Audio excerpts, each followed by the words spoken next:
In a previous video, I had said that I really wanted to avoid talking about Inktober in December.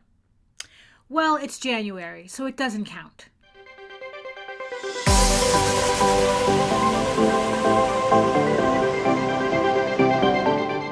Hi everybody, Daphne here, and welcome back to my channel.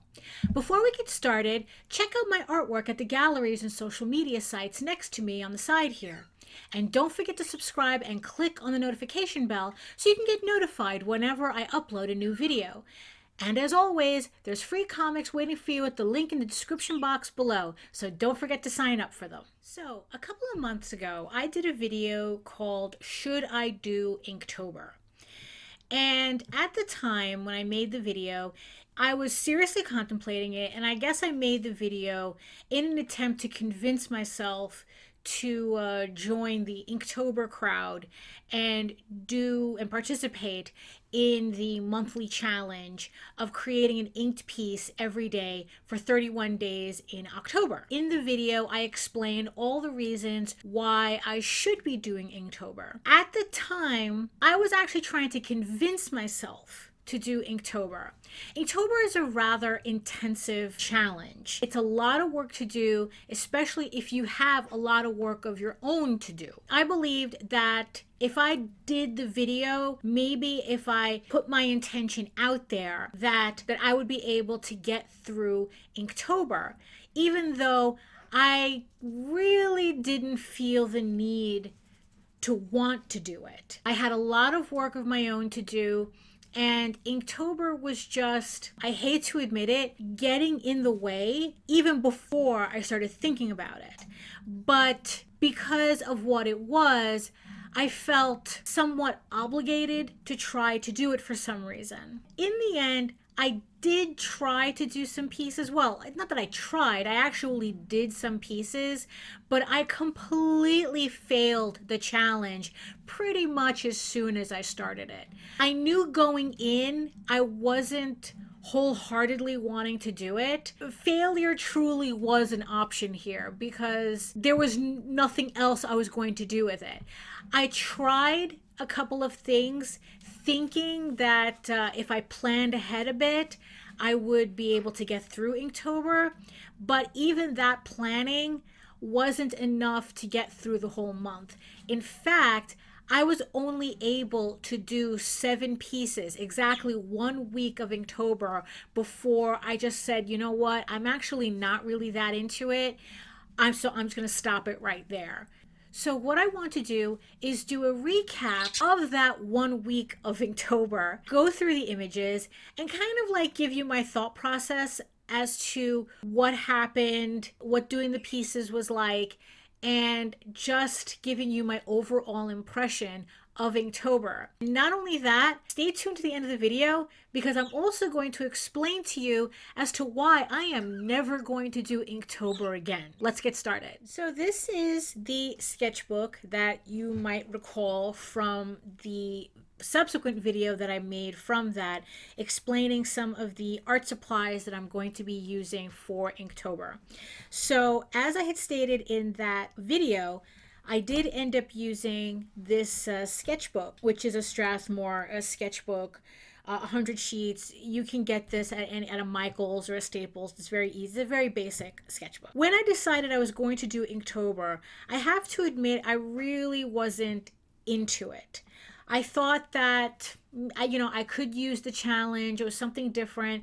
But the thing is, though, is like I had so much other work to do. And to tell you the truth, I don't know why I felt I needed to do Inktober. I think that that's the problem with it being such a huge challenge. There really is a certain level of pressure to do Inktober because everybody is doing it. Well, honestly, not everybody is doing it. They just do it their way, or they're like going, oh look, I'm working, I can't be bothered with this. And for some reason, I didn't just admit to myself early on that I just wanted to not bother with it. Probably I thought that, oh, Inktober, is really good. It's good to make, it's good for content and whatnot. But in the end, I found that Inktober was not really what I needed to do. I was explaining this to somebody, and they pretty much summed it up. It's like, well, maybe the reason you don't want to do Inktober is because you don't need to do Inktober. That Inktober is for people who don't ink all the time. You're inking all the time. I'm doing comic book work all the time. I'm inking all the time. What am I really doing? What am I really accomplishing with doing something that's specifically about inking? Maybe the reason I didn't want to do Inktober was because I really, in the end, didn't feel like I was going to gain much from it. Like maybe if I had used it to practice digital inking or something like that, you know, gasp horror, because some people don't consider digital inking, but we're not talking about them. That maybe that would have meant more, because that would have been actual practice on something that I still need to practice on. But Inktober by itself, when I really sat down and thought about it after they told me that, it's like, it was actually pretty meaningless. And I don't want to say I wasted my time doing Inktober, but it's not something that I definitely wasn't in the right mindset to do it.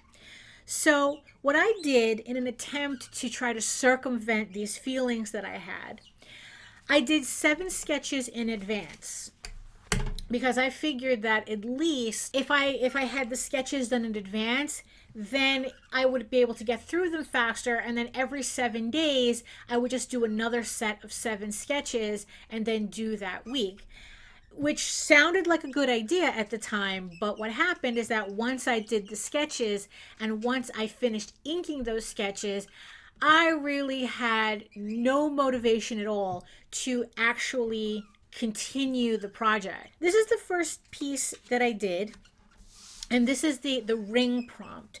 And what I thought about was, one, making all the pieces centaur themed, just to mix it up a bit, you know, to draw something that I don't usually draw a lot. And this particular one, I thought of, well, ring. I thought of a fairy ring and a centaur dancing in the middle of a fairy ring. So at least this one I was pretty pleased with. I tried to not to be hokey, tried to be clever about it, but in the end, a lot of these still came out rather literal. I'm pretty pleased with the results. For artwork that in the end I'm not going to do anything with, I'm actually happy with them. I mean, I don't know. It's like sometimes I think that maybe I should finish them and maybe put these out as a coloring book. But then that was also another issue that I had with Inktober, was that I couldn't get past the idea of just drawing for fun, if that sounds weird. The thing about these challenges or any of these is that, like, in the end, there's this whole idea that whatever artwork we as artists do, it has to be monetizable in some way or another. Even though I was convincing myself that these pieces weren't going to end up that way, now that I'm looking at them again, I'm like going, oh, had I have just finished the book, I would have had a coloring book. I think like the inking is simple enough and the designs are simple enough that I could have made like a mini coloring book with it. Even though I had no intention of monetizing these pieces, and now that I'm looking at them, it's like, oh, you know, it's like, how do I not waste these pieces? So the second piece that I did was, the second prompt was mindless. And for this one, I thought of mindless in terms of Zen, in terms of meditation. So that's where I got the idea for the centaur and a lotus blossom in the grand universe, I guess. This one I'm pretty happy with too. I like the way it came out. This one I would really like to see what it would be like in color. I don't know if I'd use this for digital practice or not. I haven't looked at these pieces since I finished them back in the first week of October. It's like I literally finished the last piece, closed the sketchbook, and put it away. Now that I'm re-looking at them, I'm like going, oh, they're not that bad. And of course, I'm getting that tinge of regret of not finishing the month, but that's what it is, right? So the next piece is bait. And what came to my mind was bait, as in fishing and fishermen, and what would a centaur fisherman look like. This is the piece that came out of it. And again, I'm looking at it again for the first time, and it's like, oh, I should really do something with this. It's almost like, oh, these pieces came out a lot better than I remember them. The next one is Freeze, and I decided to do a more humorous piece for this, which actually worked out in my favor, so then I didn't have to worry about drawing a proper face. So here is a centaur with his coffee. That's the piece number 4. Prompt number 5 was Build, which immediately made me think about sandcastles. This is the piece that came from that. I really didn't think too much about these pieces, or I really tried not to overthink these pieces, because that's also like another thing too with Inktober, is that you see the prompts and then it's like you start to wonder what other people might come up with the prompts. And what's really funny is to go through the Inktober threads and see how many similar pieces people come up with. Those are always the fun things, to see all the similar pieces and the unique ideas that comes out. It's not that Inktober is a total waste of time, but honestly, it's like you really need to think about as to why you're doing Inktober or why you want to do it.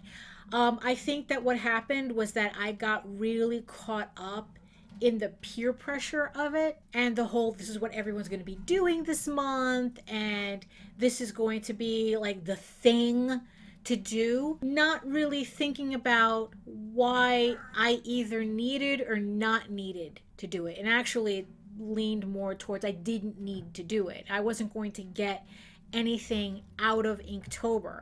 And especially since a lot of people do Inktober for the sole purpose of either selling the pieces, or they sell the prompts as commissions, or they sell a final sketchbook at the end. So for a lot of artists, this is actually a money-making enterprise, which is not something that I wanted to go into doing, which is funny because when Inktober started, we're going to take this month to practice our craft.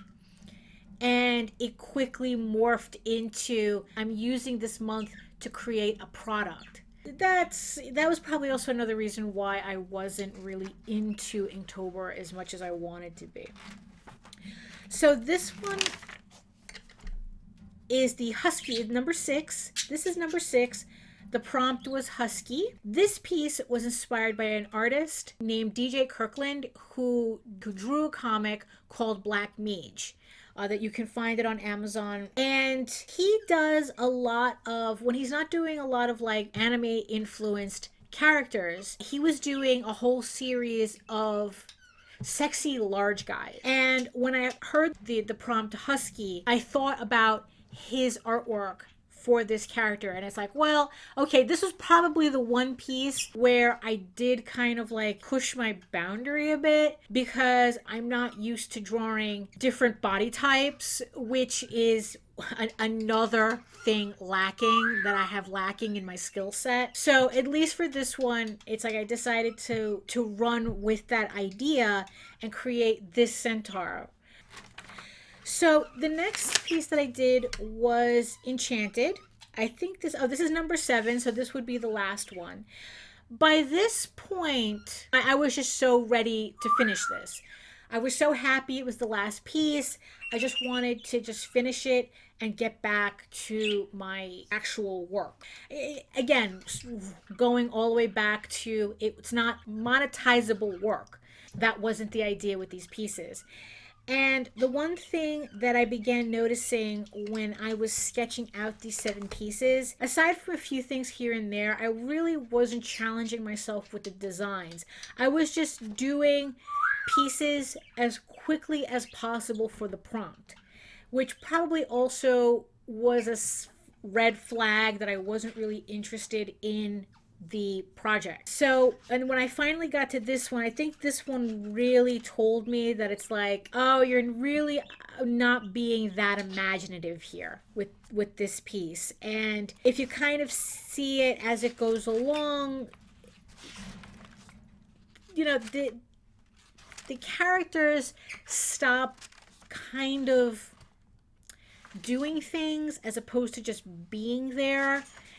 And I don't know if that was also like the size of the sketchbook, because I like working larger. So yeah, it's like by the time I got to the enchanted prompt, I was pretty much done with Inktober. And I was like going, yeah, I still like the pieces, but they're not what I would consider like good pieces in terms of detail, in terms of composition, in terms of what's going on in the piece. I was just really struggling with Inktober from the beginning.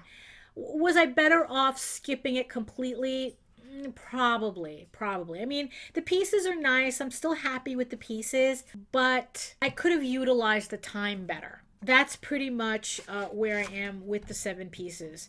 In terms of the actual challenge, 31 inked pieces for 31 days, it was a complete fail. But in terms of the actual pieces that I got, they're okay. Maybe I could do something with them later. Maybe if I'm in the mood, I can take this. I can take these pieces and redo them and expand upon them. But that I don't see that really happening. So you know what, they're just going to remain just pieces in my sketchbook and pretty much leave it at that. But that was the extent of my Inktober challenge attempt. So now all that is said and done, what does this mean for me doing Inktober in the future? Well, I find myself never doing Inktober again, but not for the reason you think. Several years ago, Jake Parker, the creator of Inktober, decided that he was going to trademark the term Inktober, which, as the creator of Inktober, is his right. However, the only reason the Twitter art community even found out about this is because some members were actually receiving cease and desist letters from his lawyers over the usage of the word Inktober. This caused a huge blow up in the artist community because they felt that they had been betrayed by Jake Parker over this trademark. Turns out that he's about to come out with his own book concerning Inktober, and his lawyers were clearing the field to make sure that his book was the only Inktober book out there. Which, as I stated, as the creator of Inktober, it's his right to monetize it, and it's his right to protect his trademark. However, the main thing that the art community brought up was that the only reason Inktober has this clout is the 10 years of the artist community building the challenge into what it is now, that he can afford to monetize it. If he had just come out straight out of the gate and trademarked Inktober as his own thing, then that wouldn't have surprised anybody, but also Inktober wouldn't be the thing that it is now. So people are upset that he spent 10 years using the Twitter artist community to build up his brand only to snatch it away. I can understand why people are really salty about this, especially, like I said before, people were using Inktober as a way to create their own merchandise for their own monetization purposes. So what does that mean for art challenges? Inktober is not the only one. It's the most famous, it's the most popular, but it's not the only one out there.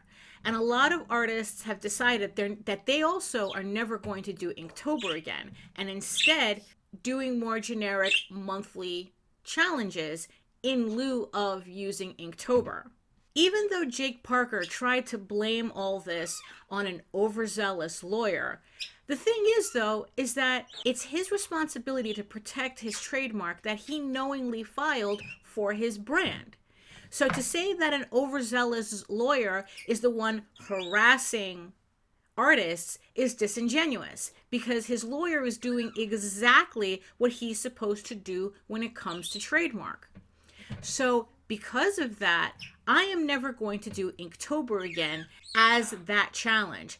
I may do future art challenges, but it's not going to be Inktober.